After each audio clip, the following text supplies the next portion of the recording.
Agent को पैसे भी नहीं देने, ना उम्रे के लिए ना विजिट वीज़े के लिए, ना उम्रे का वीज़ा निकल रहा है ना विजिट वीज़ा। जिस बंदे के पास विजिट वीज़ा चाहे वो बंदा एंट्री करने की कोशिश करेगा, उसे 5 साल की सज़ा। तो बस लोग बातें कर रहे हैं जी मैंने फलाने का करवाना, फलाने को करवाना उन्होंने होता नहीं।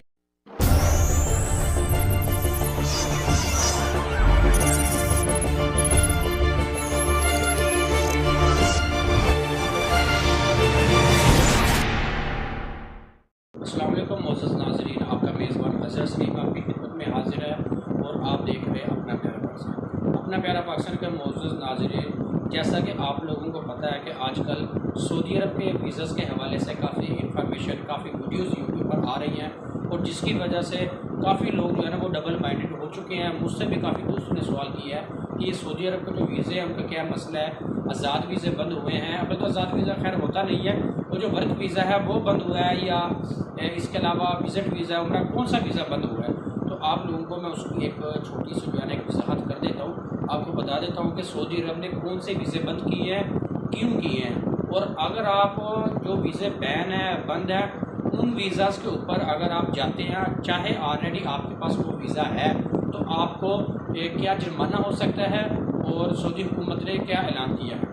मैं आपको बता देता हूँ कि जनाब, अगर आपके पास सऊदी अरब का विज़िट वीज़ा है, जैसा कि अभी पिछले कुछ महीनों से, पिछले 1-2 साल से विज़िट वीज़े निकल रहे थे सऊदी अरब के मल्टीपल, जिन लोगों के पास वो वीज़े हैं, मतलब उनकी एक्सपायरी डेट अभी ख़त्म नहीं हुई, एक्सपायरी डेट बाकी है, वो लोग भी जो है ना सऊदी अरब के अंदर जो है ना वो विज़िट नहीं कर सकते, ट्रैवल नहीं कर सकते।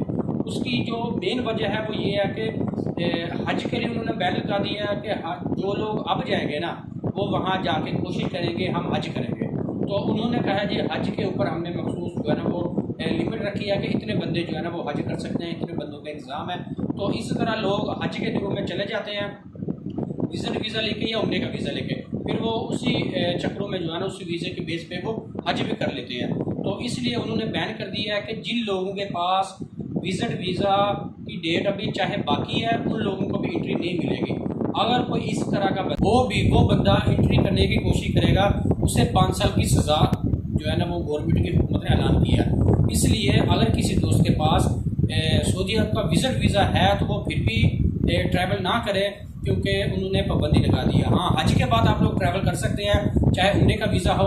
और कुछ लोग कह रहे हैं जी नहीं जी उम्रे का वीज़ा भी नहीं लगेगा, वो क्योंकि काफ़ी लोग फिर बातें करते हैं ना कि यार हमने तो अपने फ़लाने को उम्रा करवाना था, फ़लाने को करवाना था और उन्होंने उम्रा बंद कर दिया। अब तो उन्होंने 5 साल की पाबंदी लगा दी है। भाई उन्होंने कोई वीज़ा उम्रे का बंद नहीं किया।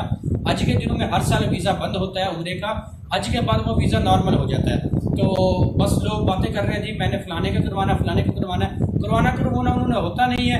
बस ऐसी बातें कर देते हैं जी कि वो वीज़ा बंद हो गया इसलिए हम नहीं करवा रहे। हज के बाद वीज़े नॉर्मल हो जाएंगे, विज़िट वीज़े भी नॉर्मल हो जाएंगे, इसके अलावा उम्रे के वीज़े भी नॉर्मल हो जाएंगे। और जो वर्क परमिट है ना, वर्क परमिट ओपन है, आप वर्क परमिट न्यू भी ले सकते हैं। अगर छुट्टी आई है तो आप जा भी सकते हैं, आपका वीज़ा एम्बेसी में लग भी रहा है, सारे मामला हो रहे हैं, सारे काम हो रहे हैं, आप वहाँ पर जा सकते हो, कोई किसी किस्म का मसला नहीं है। विज़िट वीज़े के ऊपर पाबंदी है, विज़िट वीज़ा नया भी नहीं निकल रहा, किसी एजेंट को पैसे भी नहीं देने, ना उम्रे के लिए ना विज़िट वीज़े के लिए, ना उम्रे का वीज़ा निकल रहा है ना विज़िट वीज़ा निकल रहा है। और अगर किसी बंदे के पास विज़िट वीज़ा है तो उसको भी एंट्री नहीं मिल रही, आप एंट्री करने की कोशिश नहीं करना 13 अप्रैल के बाद। और इसके अलावा जो वहाँ पर हैं वो बंदे अगर उनके पास टाइम है वो इजीली वहाँ रह सकते हैं। ये मसला नहीं है कि वहाँ से फ़ौरन वो निकलने की कोशिश करें, ऐसा कोई मसला नहीं है। अपने मेज़बान अज़हर सलीम को इजाज़त दीजिए।